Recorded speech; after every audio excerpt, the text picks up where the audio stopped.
వాగ్దాన శక్తిని మాకు ఇవ్వండి, ఆత్మని ఇక్కడ ఉంచండి.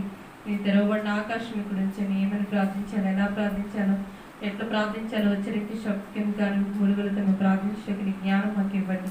అటువంటి సాయం కోరుకుంటూ ఆది అంతా మీరే నడిపించమని భగవాన్ మిమ్మల్ని దయగల స్థలిగా అప్పగించుకుంటూ మా పౌరంగా నిలువెళ్ళకడము అనేకసారి సహాయపడిన బలమట తండ్రి దయగంతో ఇప్పుడు కూడా సాయం చేయమని అనేక నడిపించమని కొంతమంది యేసుక్రీస్తు వారి ఉన్నతమైన నామం దీన్ని ప్రార్థిస్తున్నాను తండ్రి. ఆమె షీట్లో నుంచి 5వ పాట పాడుతున్నాం.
పాట సంఖ్య 568.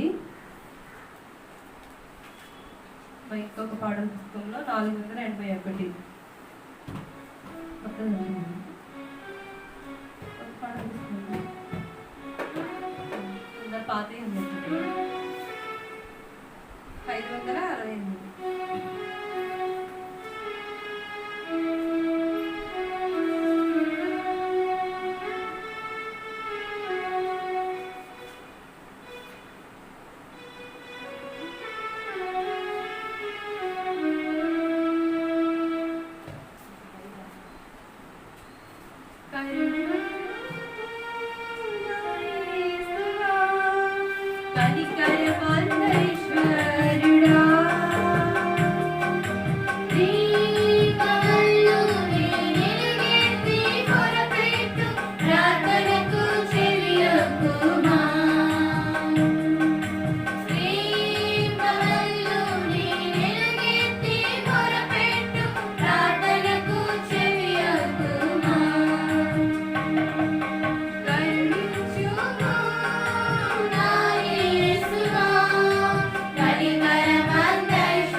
మత్తయి సువార్త ఓపెన్ చేసుకుందాము.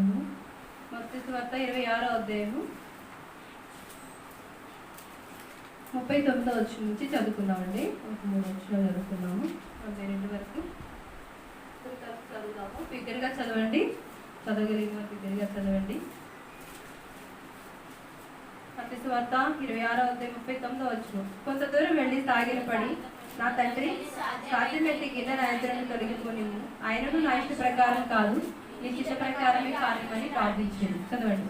ఆయన మరలా శిష్యుల యొద్దకు వచ్చి వారిని నిద్రించి చూచి, ఒకవేళ గడి అయినను నాతో కూడా వేసుకొని ఉండలేదా, మీరు శోధనలో ప్రవేశించుకున్నట్టు నెగటివ్గా ఉండి ప్రార్థన చేయండి, ఆత్మసిద్ధమే కాదు శరీరం బలహీనమని పేదలతో చెప్పి. లూకాసు వార్త 18వ అధ్యాయం మొదటి లైన్ ఒక్కటి చదువుతున్నాను.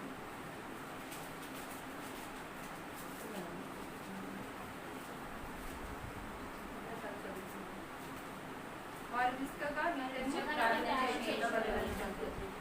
ఆయన వారికి కుమారుని చెప్పారు అని చదవండి.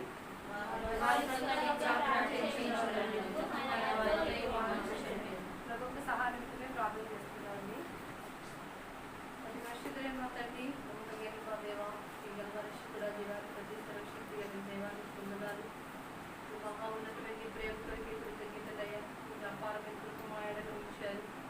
స్తోత్రం. సమయమంతా మేము ఇలాగా పోనీక ఆయన పనులు నిజమైపోతుందా దైవం తండ్రి, సమయం చాలా విలువైందని వచ్చుతున్నవాడు నువ్వు ఆలస్యంగా వచ్చుతున్నావని వెలుగుగా ఉండి ప్రార్థన చేయాలని ఆనాడు గెలిచిమని తోటలో శిష్యులతోనే కాదు, ఈనాడు కోరే 10 పురుషులు కూడా మమ్మల్ని హెచ్చరిస్తున్నావయ్యా. మేము మాట్లాడుతుంటే మేము వినాలని ఇష్టపడుతున్నాం, మేమంటే చాలా ఇష్టం వేస్తాయా. మేము బట్టి చూస్తున్నాం. మొరపెట్టిగా ఉత్తరం ఇచ్చే దేవుడు, మొరపెట్టిగా గూఢమైన గొప్ప సంగతులను తెలియజేసే దేవుడు, మరపెట్టగా అనేకమైన సత్యాలను తెలియజేసేటువంటి దేవుడు. మీ ప్రేమ అపారమైన, మీ కృప చాలా ఉన్నతమైన మేడల సరిపోటు వందనములు, స్తోత్రములు, కృతజ్ఞతాస్తులు జన్మించుకుంటూ వస్తున్నాం. మా బంధుజనులు నశించడం నీకు ఇష్టం లేదన్న ప్రభావ, తప్పకను రక్షించే దేవుడు, మేము పడ్డ దుర్గతిని చూసించే దేవుడు ఒకరు ఆలకించండి. దైవ తండ్రి, తిరిగినో పరమ తండ్రి, నమ్మకమైన దేవ, శాశ్వతుల దైవ తండ్రి, ఈ కృపలోని దయలో మొరపెట్టు వారికి అందరికీ నీ వద్ద సమీపంగా ఉండే దేవుడు, ఏవి వారు విసుకక నిత్యము ప్రార్థన చేయవలనటకు ఒక ఉపమానముని దాసులకు చెప్తూ శిష్యులకు చెప్తూ వచ్చారు. ఆనాడు ప్రభులు వారు ఈనాడు మమ్మల్ని హెచ్చరిస్తున్నారు, విసుకక నిత్యము ప్రార్థన చేయాలని. ప్రార్థన చాలా విలువలదని, ఈ ప్రార్థన ద్వారా ఇన్ని అద్భుతాలు చూడవచ్చు, ఆశ్చర్యకార్యాలు చూడవచ్చు, ప్రార్థన ద్వారా ఇన్ని బలమైన కార్యాలు చూడవచ్చు. ప్రార్థన వల్లే మేము సమస్త కార్యం చూడవచ్చు. మిగతా దేని ద్వారా కోట్లు లక్షలు ఉన్నప్పుడు, లక్షల కోట్లు ఉన్నప్పటికీ, ఎంతో ఆస్తి ఉన్నప్పటికీ మేము సాధించలేదే. కేవలం ఉన్నతమైన విధానంలో ఈ సన్నిలో ప్రార్థన చేస్తే చాలు, ఆసక్తితో విసుకోకుండా ఎన్ని అద్భుతాలని చేయగల దేవుడు. మార్క్స్ వార్త 9:29 మాట్లాడారు, ప్రార్థన వల్ల తప్ప ఇంటి విధమైన వదిలిపోవటం అసాధ్యం అన్నారు. అది కింద ఫుట్నోట్లో చూస్తే ఉపవాస ప్రార్థన అన్నారు. ఉపవాస ప్రార్థన ద్వారా గొప్ప కార్యం చూడగలంటే రిక్త హస్తాలతో ఖాళీ కడుపులతో మేము సన్నిధికి వచ్చిన్నాము. లేదంటే మాకు ప్రార్థన తగిన రీతిలో వాక్యం అనుగ్రహించండి, లోతైన సత్యాన్ని మాకు తెలియచేయండి. ప్రార్థన కొరకైనా వారం బాధ్యతమకి ఇమ్మని ప్రార్థన చేస్తున్నాం. కుటుంబం కొరకు ప్రార్థించే వారిగా సిద్ధం చేయండి. గెచ్చిమని తోటలో మీరు ప్రార్థన చేస్తూ వచ్చారు. మీరు మీ యొక్క చెమట రక్త బిందువులుగా వారు ఎంతగా ప్రార్థన చేస్తూ వచ్చారు. అనేక రక్షణ కొరకే, సెలవునెక్కడి కొరకే మీరు ఎంత ప్రార్థన చేశారు, ఎంత రోధించారు. ఏసయ్య మా నిమిత్తమే తండ్రి దగ్గర విజ్ఞాపన చేస్తూ వచ్చిన యేసుక్రీస్తు ప్రభువా, భూమి మీద మీరు చేసిన గొప్ప కార్యం నేటికి మేము దాన్ని అవలంబిస్తున్నామని, నీ యొక్క మార్గంలో కొంత వెళ్ళటకు అవకాశం ఇచ్చారని, సదవకాశం ఇచ్చారని కృతజ్ఞతలయ్య. మా అందరితో మాట్లాడండి, వచ్చిన వారికి స్తోత్రం, అవసరం నడిపించండి, ఆలస్యంగా వచ్చే స్వభావం తప్పించండి, త్వరపెట్టి తీసుకొని రండి. ఇక స్వనీతితో అవినీతితో వేరే తలంపులతో, లోక తలంపులతో, ఆశలతో మేము ఎవరూ నష్టపోకూడదు. వేస్తే ఆత్మ తలంపులతో నింపబడి నీ సన్నిధిలో నిగ్రహమైపోయి నేను ప్రార్థనలో కలుసుకున్నట్లుగా మమ్మల్ని సిద్ధం చేయండి. దాసన నన్ను నిలువెల్లకడికి పవిత్రపరిచి వాడుకొని ఏం మాట్లాడాలా, ఏం చెప్పాలా, ఏం పలకాల జ్ఞానం బిడ్డల క్షేమం కొరికే, ఆత్మీయ వృద్ధి కొరికి, నీ నామకమైన కొరికే అట్లు సిద్ధం చేయమని, నీ ఇచ్చిన పరిచయం ఆశ్రదించమని, అక్క రత్నకర ధరిగను ప్రేమించి వారికి ఇచ్చిన ఉపవాస కుడికలకి స్తోత్రం చెల్లించుకుంటూ యేసుక్రీస్తు వారి నామమున స్తుతించి ప్రార్థిస్తున్నాను తండ్రి, ఆమేన్.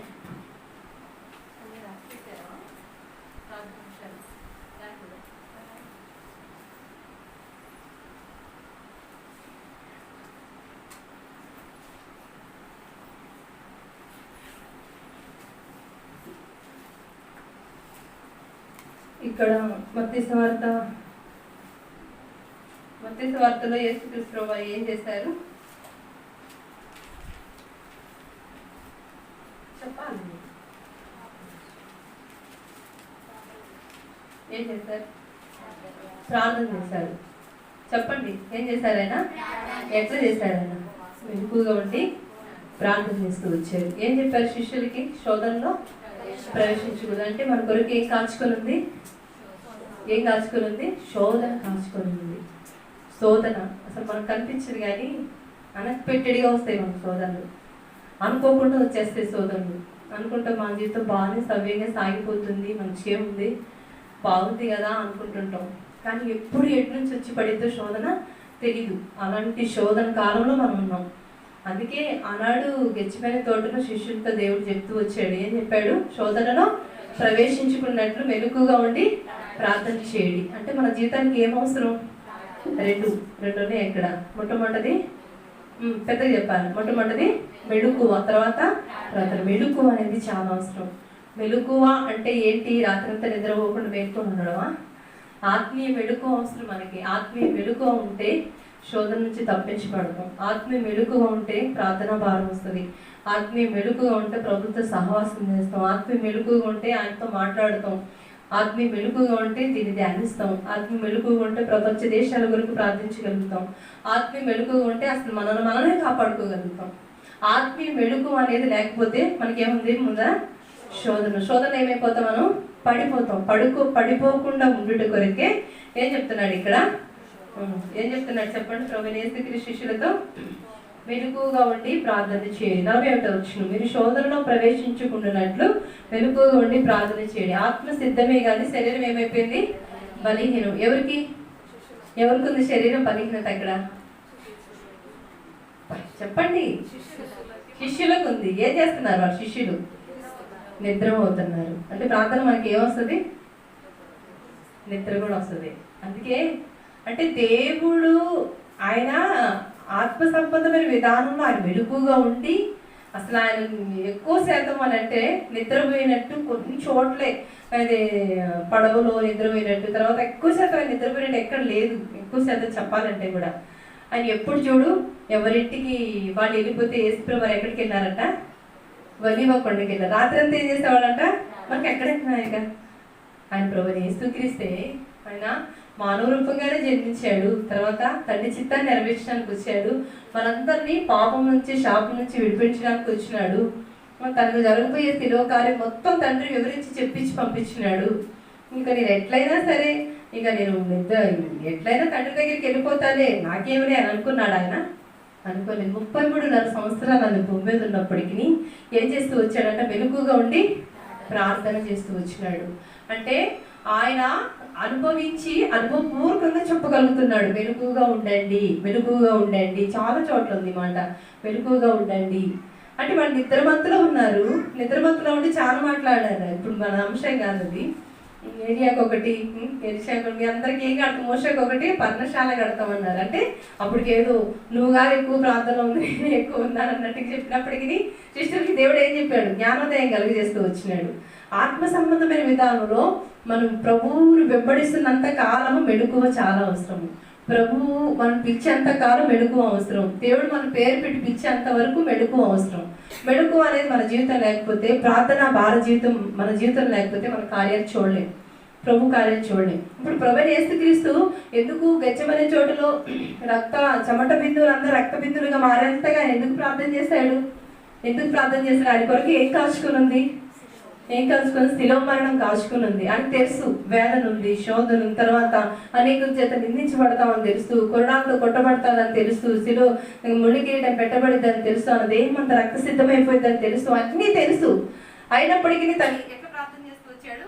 మెలకుగా ఉండి ప్రార్థన చేస్తూ వచ్చినాడు. మన యొక్క ఆత్మీయ జీవితంలో మెలకుగా ఉండి ప్రార్థన. ఇప్పుడు ఆ శిలువ దృశ్యము, ఆ చేతుల్లో గాయాలు, తలకు ముళ్ళ కిరీటము, పక్కన బల్లెపోటు, వీపుని చార్లగా దున్నబడేది, అదంతా దేని ద్వారా సహించగలిగినాడు ఆయన? దేని ద్వారా సహించగలిగినాడు? ప్రార్థన ద్వారా.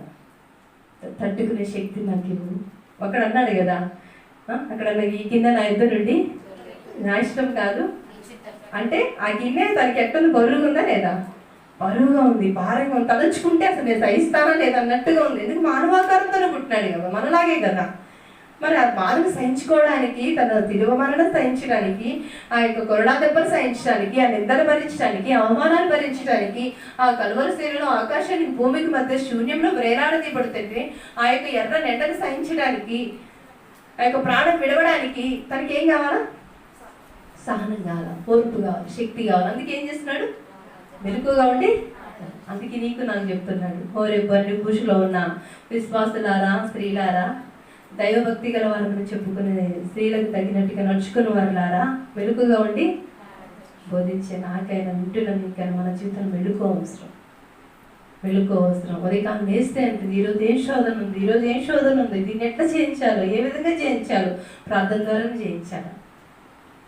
ప్రార్థన ద్వారా చేయించాలి. 4 గంటల ప్రార్థన, ప్రభా ఈరోజు అంతా కాపాడు, ఏం శోధన ఉందో పొంచి ఉన్న శోధన చేయించే శక్తి నువ్వు ఫలాన్ని దేవుడు ఇవ్వడా మనకి.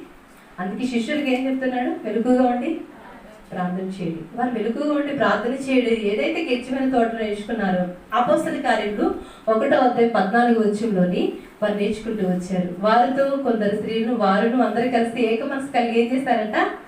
ప్రార్థన చేస్తూ వచ్చారనమాట. అంటే దేవుడు చెప్పాడు, చెప్పింది వాళ్ళు ఏం చేశారు? అప్పుడు నిద్రపోయినప్పటికీ అప్పుడు ఏసయ్యని చూసి ధైర్యం తెచ్చుకొని ఏసయ్య మాకుండా గాలి తుఫాను గద్దించి ఆయన మాకుండగా నిద్రపోయినారు. 5 రొట్టెలు 2 చేపలు 5,000 మంది పంచిపెట్టినాడు, సమృద్ధి ఆహారం ఇచ్చేవాడు మాకుందగా అని నిద్రపోయినారు. ఎన్ని అద్భుతాలు ఆయన చేసి అన్ని కూడా వాళ్ళందరూ ఏం చేస్తారు? చూడగలుగుతూ వచ్చారు. ధైర్యంతో ఏం చేసి కొండ చూసుకొని అంట చూసుకొని ఏం చేస్తారంట? కొండ పాకినారు పాపం వాళ్ళు. యేసు ప్రభు ఉన్న రోజులు కూడా ఏసే అద్భుతాలు చూసుకుంటూ ఆయన వెంబడించుకుంటూ సంతోషం బాగానే ఉన్నారు. ఇంకా ఆయన ఆరోహణమై అపోస్తల కార్యం 1:8, 9, 10 ఆరోహణమై వెళ్ళిపోయిన తర్వాత ఇక వాళ్ళని పట్టుకుంది భారం. ఏంటది? ప్రార్థన భారం. యేసయ్య ప్రార్థన ద్వారానే సమస్తాన్ని జయించగలిగినాడు. అందుకే మేము ప్రార్థన మెడుగు ఉండి ప్రార్థన చేస్తే మా పరిచర్య సస్యశ్యామలంగా ఉంటుందని అపోస్తల కార్యం 1:14 కనపడిందా మీకు ఆ మాట? చాలా చూస్తున్నాం మనం ఆ మాట. చదువుదామా? వీరందరూ వీరితో కూడా కొందరు స్త్రీలు యేసు తల్లి మరియు ఆయన సహోదరులు ఏక మనసు ఎడతెగక గెచ్చిమైన తోటలో ఉన్నది ఒకటే కాదు, ఈ జీవితంలో ఏమొచ్చింది? యేసు క్రీస్తులో చూసిన మాదిరి వీళ్ళకి వచ్చేసింది. కాబట్టి వాళ్ళు ఎట్లా చేస్తున్నారంటే ప్రార్థన ఎడతెగక ప్రార్థన. మనం ప్రార్థన ద్వారా శోధన చేయించాలి. మనకు వచ్చే నిందలు కానీ, మనకు వచ్చే అవమానాలు కానీ, మనకు వచ్చే ఆటపోట్లు కానీ, మనకు వచ్చే ప్రతి ఏదైనా కానీ దేని ద్వారా చేయించాలా? ప్రార్థన ద్వారా. మనం ఏం చేయాలంటే, ఒక చిన్న బిడ్డకి ఒక చిన్న గాయమైనప్పటికీ, బాధ అయినప్పటికీ ఎవరి దగ్గరికి వస్తుంది?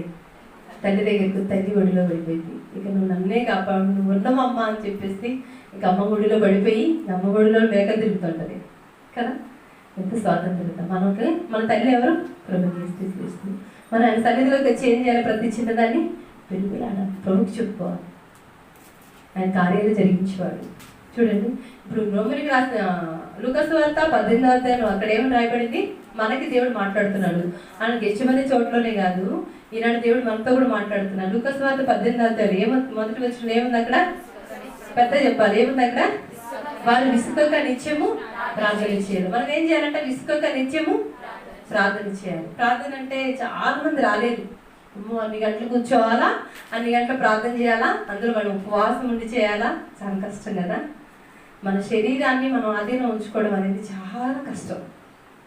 కానీ శరీరాన్ని నలగొట్టుకుంటే దేవుడు అక్కడ కూడా చెప్పినాడు, గెచ్చమైన తోటలో శిష్యులతో అన్నాడు, ఆత్మసిద్ధమే కానీ ఈ బలహీనమైన శరీరాన్ని మనం ఏం చేయాలి? ప్రార్థన ద్వారా, ఉపవాస ప్రార్థన ద్వారా ఏం చేసుకోవాలా? మనం కూర్చోవాలి, ఆత్మసిద్ధంగా ఉండాలి. మన శరీరం బలహీనమే, నీకు రోగాలు ఉంటాయి, బాధలు ఉంటాయి, ఉండలేదు, ఆకలి ఆసర వస్తుంటుంది. మీకే కాదు, నాకు కూడా వస్తుంటుంది ఆసర, అదొక టైప్లో వస్తుంటుంది. అయినప్పటికీ శరీరం మనకేంది? మన ఆత్మకి ఒక శత్రు లాంటిది అసలు చెప్పాలంటే కూడా. కానీ ఆత్మ తాను దయచేసి ఎవరి దగ్గరికి వెళ్తుంది? దేవుని దగ్గరికి వెళ్తుంది. మన ఆత్మ ముఖ్యం, ప్రాముఖ్యం. కాబట్టి వారు విసుకోక నిత్యము 1 రోజా 2 రోజులా ఎప్పుడంట? నిత్యం ప్రార్థన చేయాలి. నిత్యం ప్రార్థించడం వలన గొప్ప ఆశీర్వాదం. నేనేమంటానంటే, మనం ఎంత కష్టపడ్డా, ఎన్ని కష్టపడి పనులు చేస్తున్నా మన కోసమే. కానీ ప్రభు సన్నిధిలో ఒక్క గంట మెలకుగా ఉండి ఆత్మ సంబంధంగా మనం ప్రార్థన చేసినామంటే, అనేకుల కొరకు ప్రార్థన చేసినామంటే, అది ప్రభువు నిమిత్తమే మనం రోధించిన వాళ్ళకి, ప్రభువుని బట్టి అనేకుల కొరకు రోధించినామంటే దాని ద్వారా మనకేమైనా ఫలితం ఉందా లేదా? గొప్ప ఫలితం, గొప్ప ఆశీర్వాదం ఉంది. ఆశీర్వాదం మనం పొందుకోవాలంటే ఎవరితో సహవాసం చేయాలా? ప్రభుతో సహవాసం చేయాలి. ఇది నాకు చాలా అరుదు, అట్లా చాలా అరుదు అనుకుంటారు. అబ్బా మీరు అన్ని మీటింగ్లు 10 సార్లు అన్నీ పోతా ఉంటారు, మీకు పని పాట లేదని అనేవాడు చాలామంది ఉన్నారు. మీరు అన్ని మీటింగ్లకి అన్ని ప్రతిసారం పోతూనే ఉంటారు, మీకు పని పాట లేదు, మాకంటే ఎన్నో పనులు. ఎవరికోసం అవి? మా కోసం మీకంటే పని పాట లేకుండా పోతూనే ఉంటారు, మాకు ఎన్నో పనులు ఉన్నాయి. అంటే నీ పనులు ఉన్నాయి అంటే ఎవరికోసం ఆ పనులు? దేనికోసం ఆ పనులు? ఎవరికోసం ఆ సంపాదన? మనకి ఎన్ని పనులు ఉన్నప్పటికీ వాటిని పక్కన పెట్టి వచ్చేది గొప్ప ఆశీర్వాదం. పని బాట లేక కాదు మనం ఇక్కడికి వచ్చేది, పని బాట లేక దేవస్థానికి వచ్చేది, పని బాట లేక దేవస్థానంలో కనబడేది. దేవుడు అన్నాడు నిత్యము వెడతెగక ప్రార్థన చేయాలి అన్నాడు.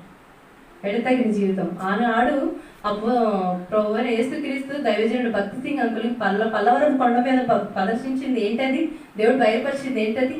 అపోస్తల బోధ, సహవాసం, రొట్టె విరుచుట, ప్రార్థన చేయట, ఎడతెక్కండి. మనకు ఒక్కరికైనా, హోరేబులకు ఒక్కరికైనా ఈ వారం మీటింగ్స్ ఇవన్నీ ప్రపంచ దేశాల్లో సంఘాల్లో లేవా? ఇన్ని జరుగుతున్నాయి, ఎప్పుడో ఇప్పుడు జరుగుతున్నాయి ఉన్నాయి. మన ఆత్మీయ క్షేమం కొరకు నీకు శరీరానికి ఆహారం ఎంత అవసరమో ఆత్మీయ జీవితానికి వాక్యము, ప్రార్థన అంత అవసరం. ఒక చెట్టుకి నీరు ఎంత అవసరమో, నీరుంటే ఆ చెట్టు ఎంత పచ్చగా ఉంటుందో, ప్రార్థనా జీవితం కలిగి ఉంటే ఆత్మీయ జీవితం అంత పచ్చగా ఉంటాం మనం. అది ఎరిగిన వారు అట్లా అనలేరు. సత్యమును గుర్చిన అనుభవ జ్ఞానం ఎరిగిన వారు అలాగే తరంచరు, పని పాట అలాగే వెళ్తాను అని అనరు. సత్యము గుర్చిన అనుభవ జ్ఞానం కలిగిన వారు ప్రభుత్వం నిత్యం సావాసం చేస్తున్నారు, మీరు కూడా అట్లే ఉండాలి అని అంటారు. ఎవరు? సత్యమును గుర్చిన అనుభవ జ్ఞానం కలిగిన వారు. కాబట్టి ప్రభు బిడ్డలమైన మనము సత్యమును గుర్చిన అనుభవ జ్ఞానం కలిగిన వారమై ఆహారం తిని అరిగించుకునేటట్టే ఉండాలి. కానీ ఇంకా పాలు తాగవలసిన వయసులో మనం ఉండకూడదు. పాలు తాగవలసిన వయసు అంటే వాళ్ళు ఎవరు? చిన్నపిల్లలు. ఇంకా చిన్నపిల్లలు మనం పెద్ద ఉన్నప్పటికీ, ఎంత వయసు ఉన్నప్పటికీ, ఎంత వారం అయినప్పటికీ, ఎన్నేళ్ళు అన్నప్పటికీ మనం ఇంకా పాలు తాగవలసిన వయసులోనే ఉండాలంటే అది ఎట్లుంటుంది? ఆత్మ సంబంధమైన విధానంలో ఎలాంటి వాక్యం ఇచ్చినా, ఎలాంటి పరిచయం ఇచ్చినా, ఎంత ప్రార్థన ఇచ్చినా దాన్ని తిని అరిగించుకునే శక్తి గల వరకు మనం ఉండాలి. ప్రభు యొక్క మహాకనికరమను బట్టి దేవుడు చేశాడు, అది చేసి చూపించి శిష్యులకు చెప్పారు. ఈనాడు మనం కూడా చెప్తున్నాడు. ఏముండాలంటే మనం జీవితంలో మెలకువ కలిగి ఏం చేయాలంటే మనము ప్రార్థన చేయాలి. ఎట్లా ప్రార్థన చేయాలంటే లూకాసు వార్త 18 మొదటి వచనం, ఎడతెగక నిత్యము ఏం చేయాలంట? విసుకక నిత్యము ప్రార్థన చేయాలి. విసుకక నిత్యం ప్రార్థన చేయాలి. విసుకుదల అనేది ప్రార్థన మనకు రాకూడదు. సేవ చేస్తారు అనేది కాకుండా ఆత్మ సంబంధమైన విధానం ప్రభుత్వం మనం ఎక్కువగా కలుసుకోవాలి. ఇప్పుడు మాకు సహోదరి ప్రార్థన చేస్తున్నాను కదా, సహోదరితో కలిసి అవును ప్రభు, అవును ప్రభు, అవును ప్రభు ఏకీభవించాలి. మెలకుగా కలిగి అంటే మన తలంపులు పరిపరి విధాలుగా వెళ్ళకుండా, ఎక్కడెక్కడికో వెళ్ళిపోకుండా ప్రార్థనలో ఏకమైపోవాలి. నేనేం చేస్తున్నా మీరు గ్రహించాలి, మీరేం చేస్తున్నా నేను గ్రహించాలి. మన మనసు ఏకమైపోతే ప్రభు ఆత్మ మనలో కలిసి మన ప్రార్థన ధూపం వల్ల ప్రభు సన్నిధి చేరిదాన్ని శక్తివంతంగా ఉంటుంది. చాలాసార్లు చెప్పినాం, ఒక చేతితో మనం క్లాస్ కొట్టలేము, ఇది చేస్తే శబ్దం వస్తుంది. 2 చేతితో ఏకీభవించి ప్రార్థన, నీ ప్రార్థన నా ప్రార్థన, నీ మనసు నా మనసు ఏమైపోవాలా? ఏకమైనప్పుడే ప్రార్థనకు శక్తి వస్తుంది.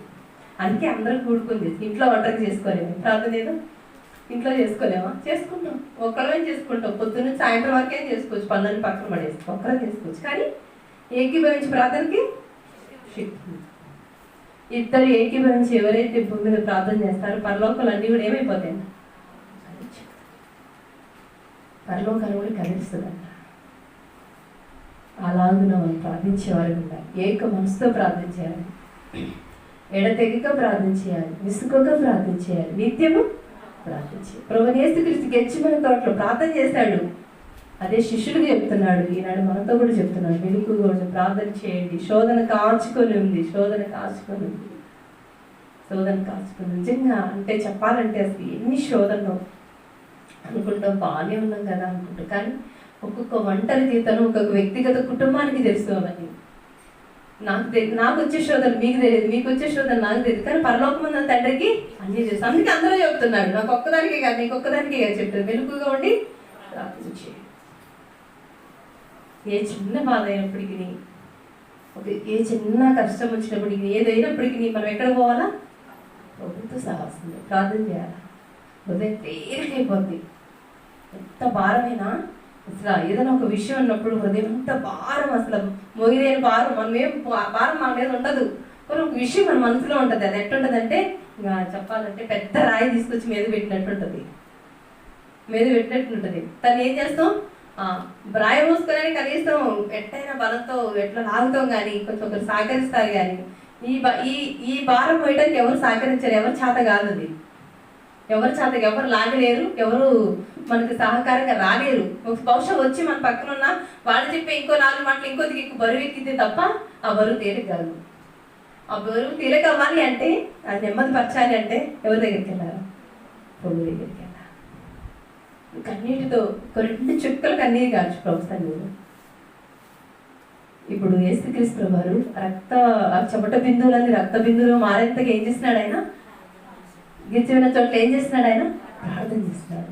ఎందుకు అంత వేదనతో ప్రార్థన చేస్తున్నాడంటే తండ్రి దగ్గర తనకు శక్తి కావాలని, సహనం కావాలని, ఓర్పు కావాలని, ఆ శిరోమరణం మొత్తం సహించే శక్తి నాకు ఈ ప్రభువా అని చెప్పేసి నా ఇద్దరు తొలగించు అన్నాడు. కాదు, వద్దు బ్రహ్మ, సారీ డాడీ, వద్దు, నీ చిత్తమే నెరవేర్చుకో డాడీ, వద్దు డాడీ, నీ ఇష్ట ప్రకారం జరిగించుకో డాడీ అని చెప్పి తండ్రి చిత్తానికి లోబడ్డాడు.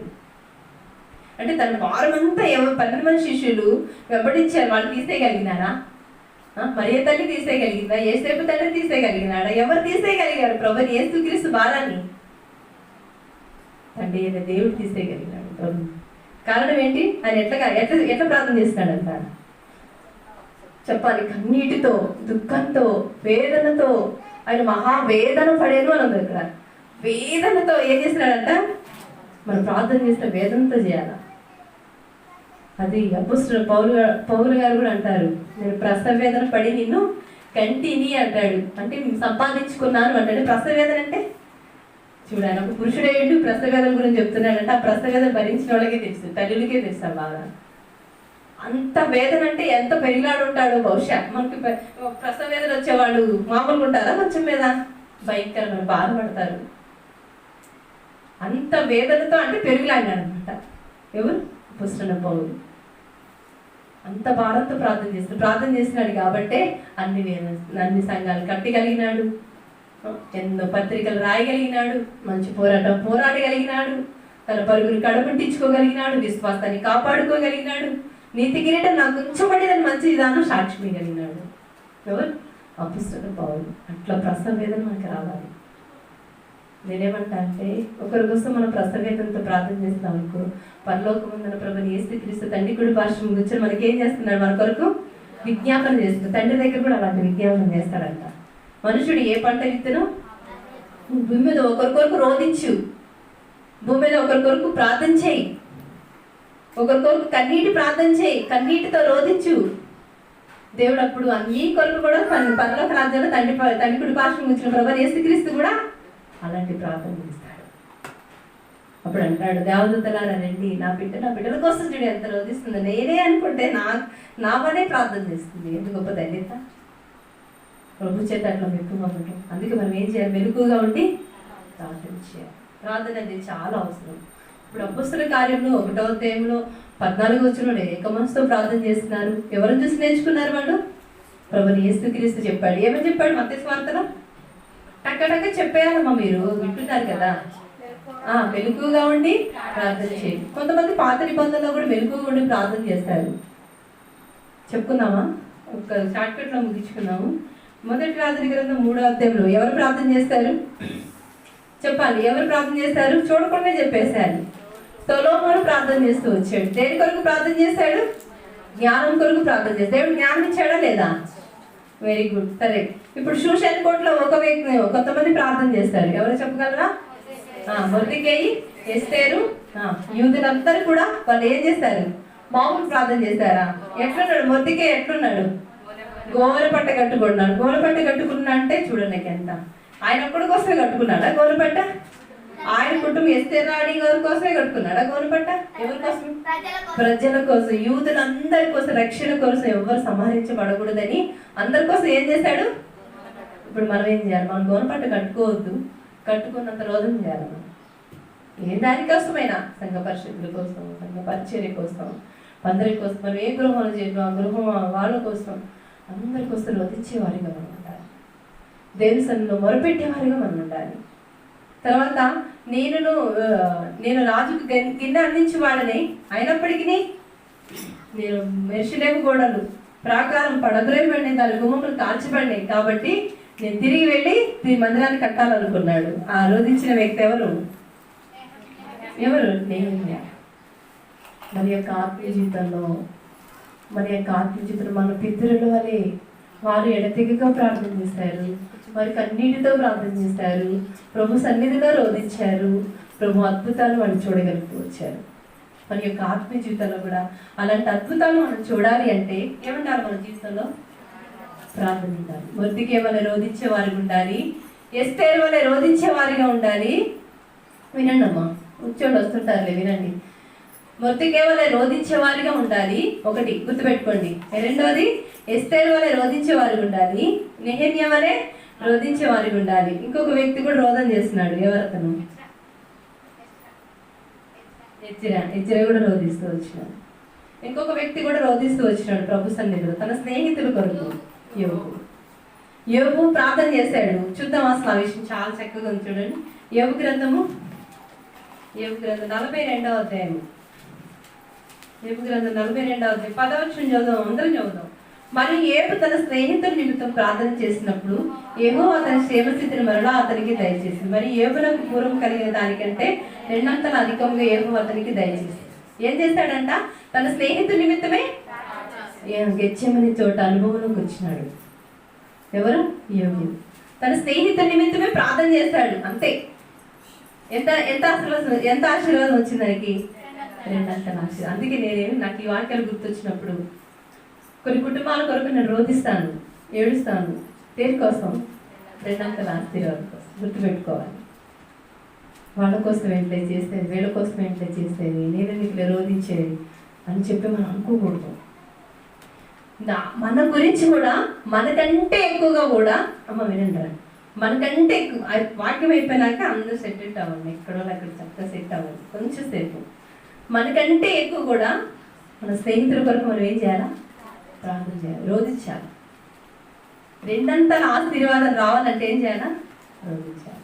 ఇప్పుడు మీ అందరి కోసం నేను రోధించాను అనుకోండి, నాకేమొస్తుంది? 2 అంతల ఆశీర్వాదం. యోబుని ఆశీర్వదించింది దేవుడు, నన్ను ఆశీర్వదించరా? మీరు అందరు నా కోసం మీరు రోధించారు, నా ఒక్కదానికి వస్తుంది. సంఘంలో అందరి కోసం రోధించారనుకో, మీకేమొస్తుంది? 2 అంతల ఆశీర్వాదం. 2 అంతల ఆశీర్వాదం మనం పొందాలి అంటే రోధించేవారి ఉండాలి. నెహెమ్యాలాగా రోధించేవారి ఉండాలి, ఎజ్రాలాగా రోధించేవారి ఉండాలి, ఎస్తేరు వలె రోధించేవారు ఉండాలి, మొర్దెకైలాగా రోధించేవారి ఉండాలి. ఆత్మ సంబంధమైన విధానంలో క్రీస్తు పోలికలకు మనం రావాలి. ఈనాడైనా యేసుక్రీస్తు ప్రభు వారి శిష్యులకు ఎప్పుడు తెలిసింది? యేసుక్రీస్తు ప్రభు వచ్చి బోధించాడు. పాత నిబంధనలో ఎవరు బోధించారండి? వాళ్ళకి మెలుగుగొండు ప్రార్థన చేయండి అని. దేవుని ఆత్మీయ వారికి అట్లా ఉండి ప్రభు కృపను బట్టి వారు ప్రార్థన ద్వారా ఎన్నో అద్భుతాలు చూడగలుగుతూ వచ్చారు. పూర్తి గ్రంథం కూడా లేదు అందులో చెప్పాలంటే. వారి ప్రార్థన చాలా విలువైనది. వారి వల్లే మనం కూడా మన స్నేహితుల నిమిత్తం ఏం చేయాలా? ప్రభు యేసుక్రీస్తు మన అందరి ప్రపంచ దేశంలో ఉన్న ప్రతి ఒక్కరు కూడా ఆయన స్నేహితులే. యోహాను సువార్త 15:15 ఏముంది?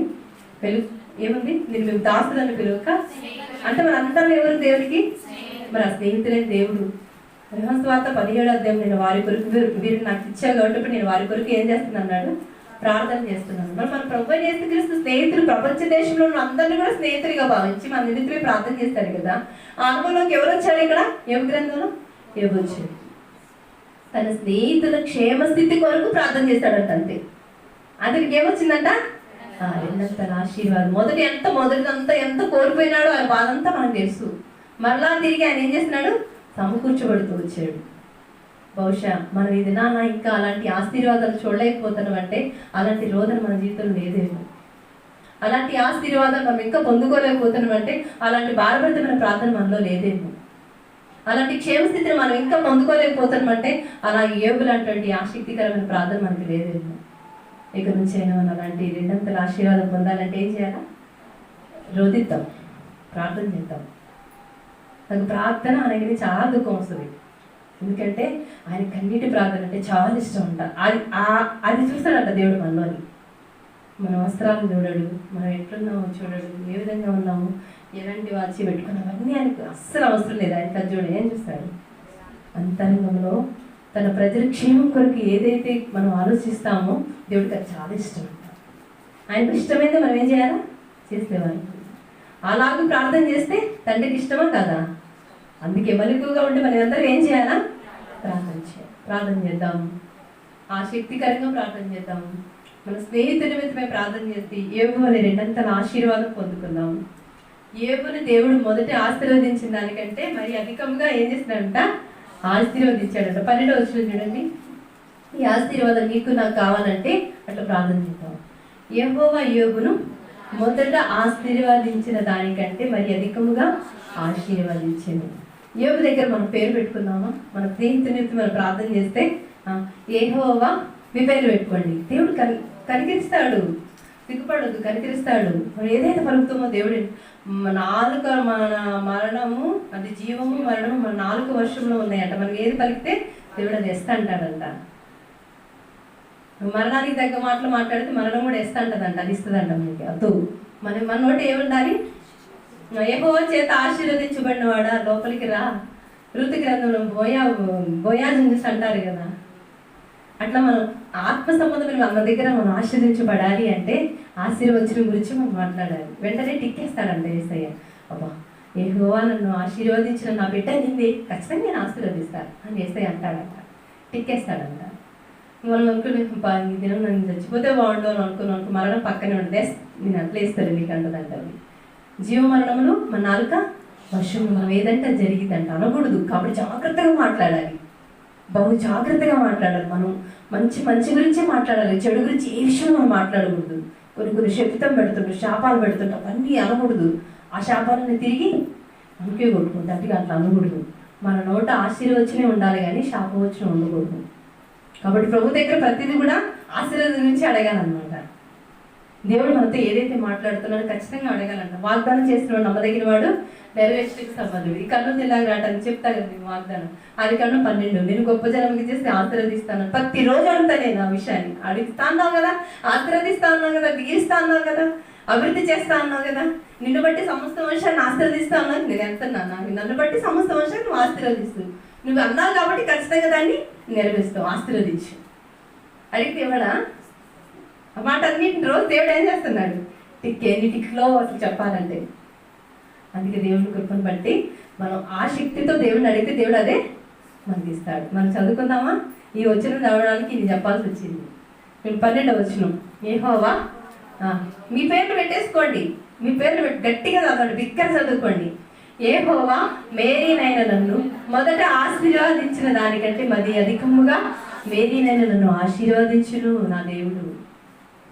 మట్టికి ఎంత హృదయం నెమ్మదైపోయింది ఆ మాట చదువుతున్నా. యెహోవా ఆశీర్వదిస్తే ఎవరు తీసేయగలడండి? ప్రభు ద్వారం తెరవగా ఎవరు ముయ్యగలడండి? ఆయన ముయ్యగా ఎవరు తీయగలడండి? ఆయన హస్తాన పడగా ఇంక మనకు ఆశీర్వదించబడగా ఏ నన్ను చెప్పించినా మనకు అది ఆశీర్వాదంగానే మారుస్తుంట. ఇంక మన ఆత్మీయ జీవితంలో ఏమైనా ఆశీర్వదించబడాలంటే ఏం చేయాలా? ప్రార్థన చేయాలి. ఇక్కడ కూర్చుని మన అందరూ ఒకరికొకరు ఎవరు రక్త సంబంధులుగా ఒక తల్లి గర్భం నుంచి రారు, మనం తండ్రి గర్భం నుంచి వచ్చినాం. మనం తల్లి గర్భం నుంచి మనందరం వచ్చినాయి, కానీ ఆత్మ సంబంధమైన విధానం మనందరూ ఎవరి గర్భం నుంచి వచ్చినాం? తండ్రి గర్భం నుంచి. తండ్రి చిత్తానుసారంగా మనం జన్మించినాం. ప్రభు తన స్వరక్తం ఇచ్చి మనందరూ ఏం చేసుకున్నాడు? కొనుక్కున్నాడు. మనందరూ ఎవరు? ఆత్మ సంబంధమైన బంధుత్వం. ఒకరికొకరు ఎవరు అంటే మనందరం స్నేహితులం. కాబట్టి ఒకరికొరకు మనం ఒకరు ఏం చేయాలా? భారంగా ప్రార్థన చేయాలి. ఇప్పుడు మెలకువగా ఉండి మనందరం ఏం చేయాలా? ప్రార్థన చేయాలి. ఎవరి కోసం ప్రార్థన చేయాలా? రత్నక కుటుంబం కోసం మనం ప్రార్థన చేయాలి. మీ ప్రార్థన అవసరతలు ఏమంటే కూడా నాకు ప్రేయర్ లిస్ట్ రాస్తేనండి. ప్రార్థన చేద్దామా? నాకు ప్రేయర్ చాలా పెద్దగా ఉంది.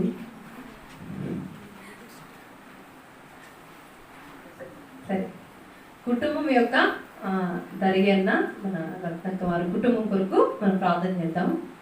కుటుంబ ఆత్మీయ క్షేమం కొరకు ప్రార్థన చేద్దాం. మొదటిది. రెండవది, సామెల్ ఐజాక్ నీట్ ఎగ్జామ్ కొరకు జూలై 17 నుంచి ఆయనకి ఎగ్జామ్ జరుగుతాయి అన్నమాట.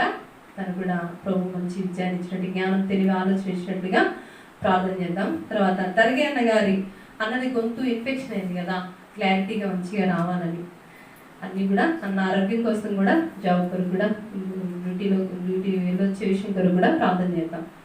ఉద్యోగ బాధ్యతలో దేవుడు సాయం చేయాలని ప్రార్థన చేద్దాం. తర్వాత రత్నకు కూడా మంచి ఆరోగ్యం కొరకు, అక్క కొంచెం గ్యాస్ట్రిక్, తర్వాత మోకాళ్ళ నొప్పులు పనింతలో ఉంది కదా, సంపూర్ణ ఆరోగ్యం కోసం మనం ప్రార్థన చేద్దాం. తర్వాత గ్రేస్ అమ్మ మంచి ఆరోగ్యం కొరకు, ఇస్తాకు తమ్ముడు హవీల కొరకు కూడా ప్రార్థన చేద్దాం. తన ప్రెగ్నెన్సీ ఇప్పుడు 3 months సుఖమైన దినాల కొరకు కూడా ప్రార్థన చేద్దాం. ఇవన్నీ ఎందుకు చెప్పేదంటే ఏం చేయాలి, మనం ప్రార్థన ద్వారా కార్యాలు చూస్తామా లేవా, అందుకే ఇవన్నీ అనమాట. తర్వాత గ్రేస్ అమ్మకు మంచి డెలివరీ కొరకు, గర్భంలో ఎదుగుతున్న బిడ్డ మంచిగా ఎదిగినట్టు కూడా ఏ లోపం లేకుండా ప్రార్థన చేయండి. మరి గ్రేస్ అమ్మ వారు తోటి కోడలు కూడా ఉంది, అరుణమ్మ అని ఉంది, ఆమెకి గర్భవతి, వాళ్ళిద్దరు అక్క చెల్లెలు గర్భవతి అనమాట. వాళ్ళ తోటి కోడలు, తను కూడా మంచిగా డెలివరీ కొరకు ప్రార్థన చేయండి. తర్వాత విజయ భవిష్యత్తు కొరకు, జాబ్ కొరకు ప్రార్థన చేద్దాం.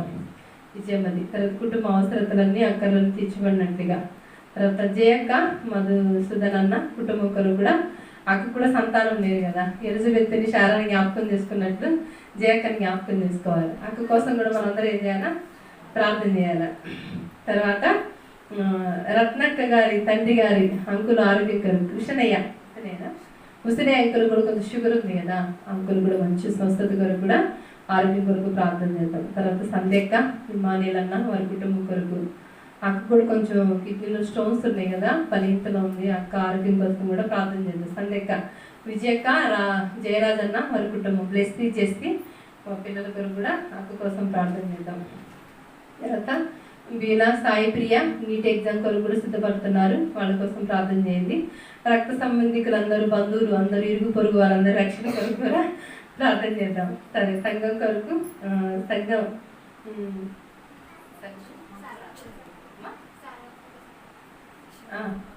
సంఘం కొరకు అని కీర్తి అని ఉంది, అందుకే అడుగుతాం.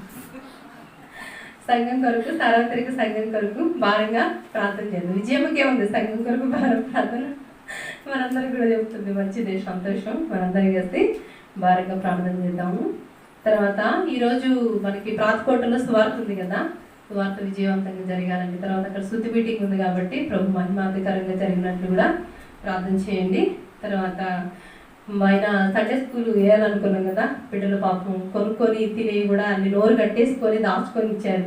ఆదివారం కొంతమంది పిల్లలు అడుగుతున్నా, ఆంటీ మాకు సండే స్కూల్ మీరు వచ్చారుగా కడతారా ఆంటీ మాకు సండే స్కూల్ అని అంటున్నారు. వాళ్ళు ఇచ్చిందంతో కానీ వాళ్ళ ఆశ ఎట్టుంది, సండే స్కూల్ కడతారా ఆంటీ అని. అందుకు సండే స్కూల్ కట్టే విషయంలో కూడా దైవజనులు పెద్దలు వారు ఆత్మ సంబంధం మంచి గైడెన్స్తో వాళ్ళు ఆరంభించినట్లు కూడా వాళ్ళు ప్రార్థన చేద్దాము. ముందున్న పరిచర్యలు కూడా ప్రార్థన చేద్దాము. భారంతో ప్రార్థన చేయండి, ఆసక్తితో ప్రార్థన చేయండి. ముఖ్యంగా ఎట్లా చేయాలంట, కన్నీటితో ప్రార్థన చేద్దాం.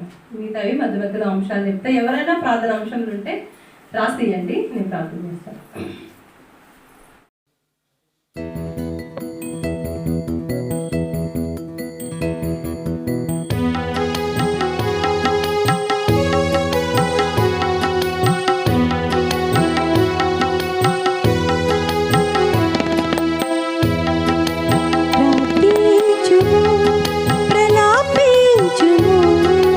ప్రభు సన్నిధిలో విలపించుము, ప్రార్థించుము, ప్రలాపించుము. ప్రభు సన్నిధిలో